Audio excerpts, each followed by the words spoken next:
Hello, everybody. I'm Paul Beckwith. In the last week or so, a new paper has come out that looks at clams, so-called bivalves, and it looks at how their shell formation, which has basically tree ring-like rings in the growth of the clam, and so it's almost like tree rings of the ocean, and it can be used to look at variability of various parameters in the ocean. And what this study seems to be showing is that the Subpolar Gyre, which is a branch of the North Atlantic Ocean Current system, the AMOC system, may be actually slowing down even more quickly than the overall AMOC. So it's a very important finding, and they show that this subpolar gyre actually changed significantly around 1920 or so. It may have collapsed and caused a little ice age around, which began around 1200 or 1250, and it seems to be, I think the new finding is that this subpolar gyre could actually go ahead and collapse and then precipitate further AMOC collapse. It can actually operate somewhat independently of the AMOC. But of course, if the AMOC reduces greatly in strength and collapses, then this subpolar gyre collapses as well. So it's very interesting and very important to look at how these ocean currents are changing. In a recent video, I showed you how the Kuroshio Current, the sort of Gulf Stream of the Pacific, if you like, was also experiencing great changes. So because oceans transfer so much heat around the planet, heat and nutrients and oxygen, things like that, they're vital for, the movement is vital for supporting marine life. And if everything is slowing down and stalling out, we're heading much more quickly to, sort of a dead ocean, a Canfield ocean, stratified, very, very little dynamic motion of water. It's a very bad situation to be in if that was to happen. So let's have a look at what's happening according to this paper that was just published in the last week. So this is an image here from the paper or description press release on the paper, which shows the North Atlantic current here, the jet stream basically coming up here, converts, this is the North Atlantic current, it's all part of the AMOC coming up here, and then it splits. You get this so-called Erminger current coming up here and then further splitting. And as the heat is carried up, it goes further north, you get a cooling of the current. It's very salty. As you get a cooling, the density is further increased, and then it descends to the ocean floor in several different places in these sort of chimneys here, and also further up here. We have the East Greenland current coming this way and coming right south of Greenland, and then becoming the Labrador current. So the temperatures are indicative here, very warm temperatures, a bit cooler as you move to higher latitudes, and then colder water here, especially from ice melt and so on. So obviously, if the AMOC, the Gulf Stream, the AMOC, if that shuts down and fails, then the subpolar gyre also collapses. But what we're seeing is a definite slowing down of the AMOC, as I've said in previous videos. But it looks like this sort of subpolar gyre is teetering and perhaps even about to collapse much sooner than the overall AMOC. We're seeing, of course, a global warming hole, if you like, an area of water south of Greenland that is much colder than it was before. So this global warming hole seems to be indicative of a failing of the subpolar gyre. So very important stuff, you know, and we're also seeing strange things happen around Antarctica. The SMOC, the Southern Meridional Overturning Circulation, also weakening, and warmer water going closer to the continent of Antarctica, and the massive destruction of sea ice around Antarctica, which I've talked about in previous videos. So what I try to do is, you know, sort of make all the connections between all these different components. So this is an article from October 3rd, just a few days ago. Livescience.com. Massive system of rotating ocean currents in the North Atlantic is behaving strangely, and it may be reaching a tipping point. So they analyzed clamshells, and that those are the data suggesting that the North Atlantic subpolar gyre, it's had two periods of destabilization over the past 150 years, one around 1920 and the other from 1950 to the present. Okay, so this is showing you some of the current patterns, and of course you can go and you can load up Earth Null School, you know, go to oceans, go to ocean currents, and look at what's happening with the ocean currents almost real time.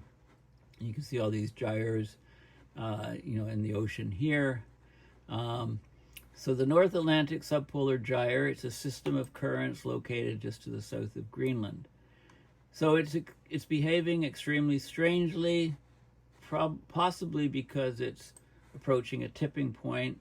The analysis of the clamshells shows, and I'll show you the paper. It's open source. Basically, we're getting a critical slowing down of the changes over time in these ocean currents. Often, you know, when a system approaches a tipping point, it loses resiliency, and it has this critical slowing down of frequencies. And, you know, the system, instead of acting quickly to changes, it kind of lurches slowly from one state to another state.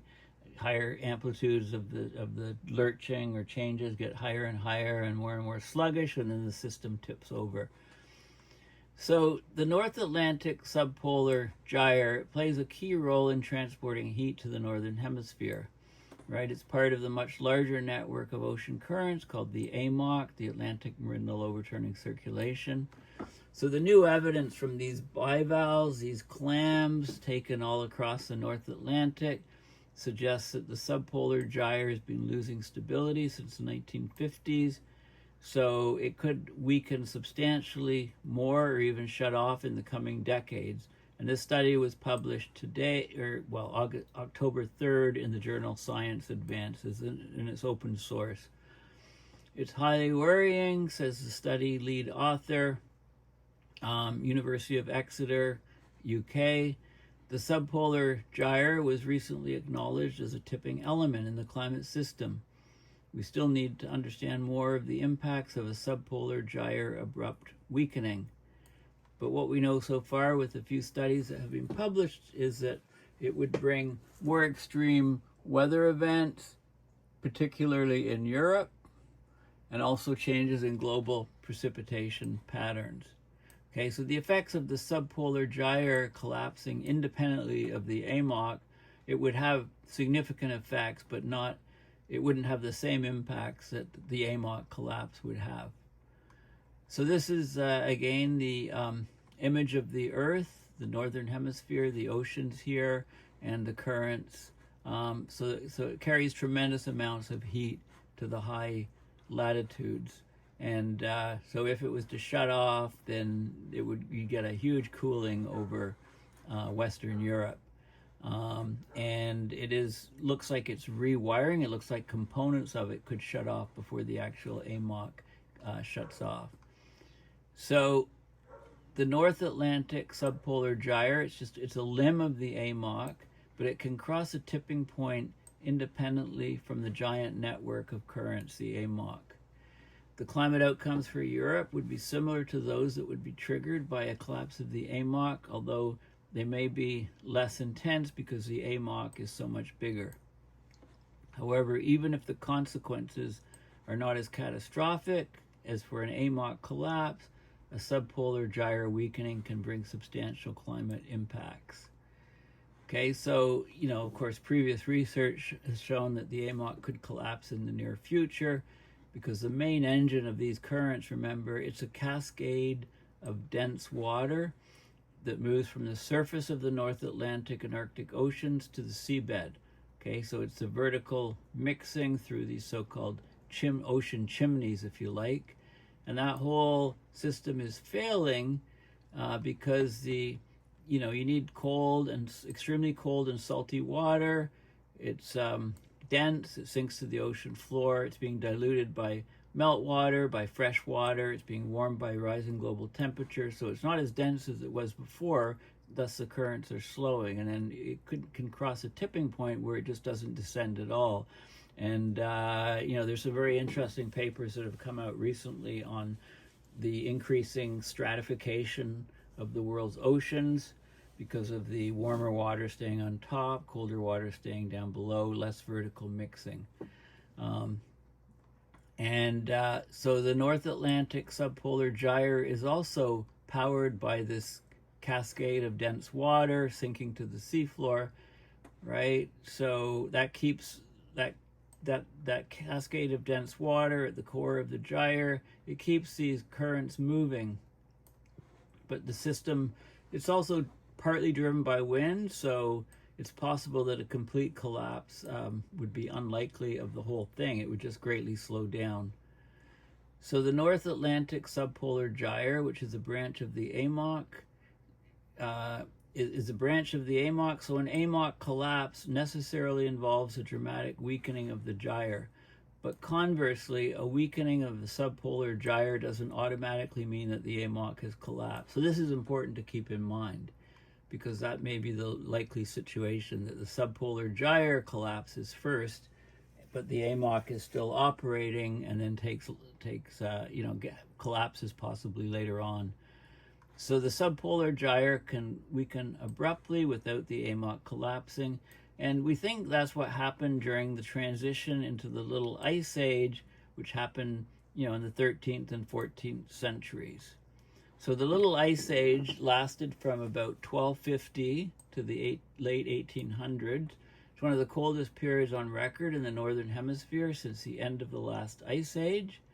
The average temperatures dropped about 2 degrees Celsius across Europe.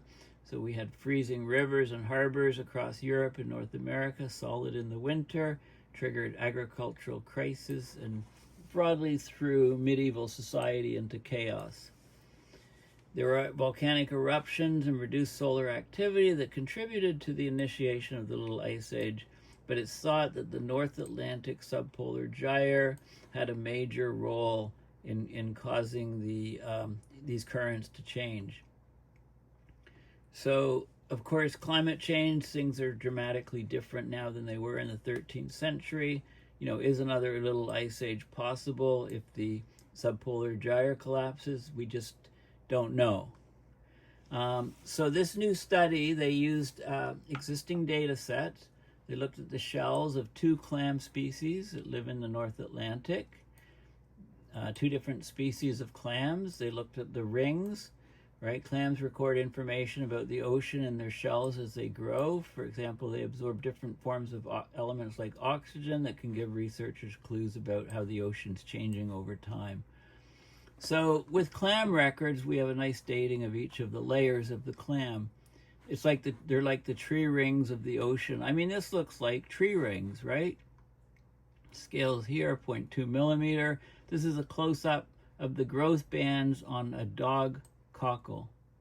So what's a dog cockle? Well, we'll come back to this in a minute. This is a good site on bivalves, bivalvia, or bivalves. They're aquatic mollusks, marine and fresh water. They have compressed soft bodies enclosed by an exoskeleton consisting of, there's a hinge pair of half shells, right? You get 2 half shells. The shells themselves, each half are known as valves, so bivalve, 2 valves, right? So that's basically clams, oysters, cockles, mussels, scallops, numerous other families that live in salt water, many as well as a number of families that live in fresh water. They sit on the bottom. They're benthic filter feeders. They filter the water. They bury themselves in the sediment, so they're safe from predators, attach themselves to the seafloor or to rocks. Some of them can swim. Some of them can bore into wood, clay, or stone, right? So the shells, it's calcium carbonate shells, 2 parts called valves. There's a hinge line, okay? So it's interesting. Here's a giant clam. You know, these things can be quite large. Okay, so that's the bivalves, and this is the particular, this is called a dog cockle. It's a saltwater clam. Looks like this. Very common in the UK, in North Atlantic. So the word dog cockle implies it's roughly resembles a real cockle, but it's not considered very good to eat. So in other words, it's only fit for dogs. It used to be only fed to dogs, the dog cockle. Okay, and they give more information on it, on this particular clam. Okay, so let's go back to the article here. Okay, so this is the growth bands that you can see, and from the thickness and the strength of the band, you can get lots of information, and you can date back critically because you know, you just count the years through this like a tree ring. So there were 25 different data sets used in the study. They built a high-resolution picture of the North Atlantic subpolar gyre over the past 150 years. And the most recent instability is ongoing, started about 1950. It suggests that the subpolar gyre is approaching a tipping point as a result of global warming. And the other signal that they found was a total surprise. The other signal from 1920s led to something called the 1920s North Atlantic regime shift. So they were strengthening, the currents were actually strengthened in the gyre. So that may have been the subpolar gyre recovering from the little ice age collapse, right? It had to re-strengthen at some point after the collapse of the subpolar gyre for the little ice age. So it could be that. Anyway, this is very important. So the key thing is that,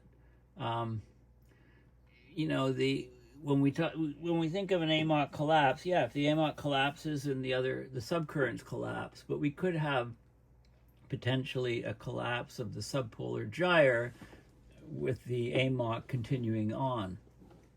Okay, so because it's a smaller subsection, as I showed you at the beginning. So anyway, this is very important information, and the peer-reviewed paper, you can have a look at.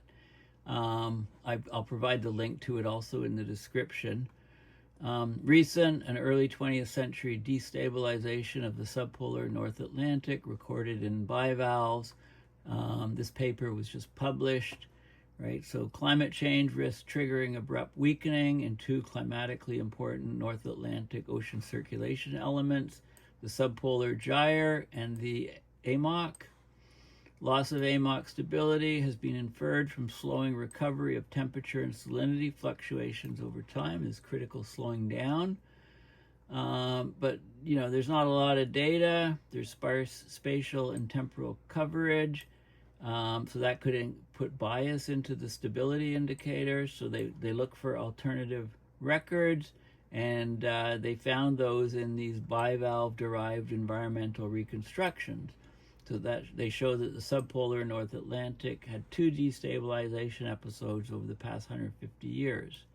The first preceded the 1920s North Atlantic regime shift, and the second and stronger destabilization began around 1950, continues to the present, and is strongly suggestive that this region is moving towards a tipping point. Okay, so they talk, now this is very statistically and mathematically oriented, the analysis of the so-called tree rings of the ocean, the clam tree rings. They look at autocorrelation, lag 1 autocorrelation, They look at the variance, they look at the restoration rate, sort of the lurching or response time of the system, and they do lots of analysis, and they show, this is 1920 time frame. This is the autocorrelation with a lag 1 and restoration rate, and you can see that there is fluctuation, but there seems to be an abrupt change around 1950, and then an ongoing change, an increase of variance and instability. The lines are jumping and further apart around 1950 or so. And they do a lot of sort of statistics of it. These are some of the regions that they were monitoring the growth and the isotope ratios of 18 oxygen, 13 carbon isotopes, and they create a map of different correlations and stuff as to what's changing. They go into detail of all the different areas. I'm not going to dwell on this. It just shows you, there's big changes that have occurred. I mean, this is sort of where the global warming hole is in this region. Okay, so they analyzed all this, and it's very statistical. I'm not going to go into it. I think I just wanted to hit on the key the key findings that, so we'll go back to the beginning here, right? So the key findings is we've got the AMOC, and we've got this branch here, bringing warm water up to this region. The bulk of the warm water is going up here. We've seen a global warming hole in this region, a cooling of the ocean south of Greenland, indicating instability in the AMOC, but there's this thing called the Subpolar Gyre here, and we can have a collapse of the Subpolar Gyre with a continuance of the rest of the AMOC, and then the heat wouldn't be getting up to these regions, and we'll get a lot more extreme weather, especially in this region and in northern Europe. And it looks like the Subpolar Gyre had significant changes in 1950 onward, destabilization, and there were significant changes in the 1920s in this gyre, which was a surprise finding from the analysis of the bivalves, the clams up in the North Atlantic. So very significant paper indicating yet more changes in the ocean currents, which are vital for redistributing heat around the planet. So thank you for listening. Please go to paulbeckwith.net and donate at PayPal to support my research and videos, and you can find me all across social media. Thanks again, and bye for now.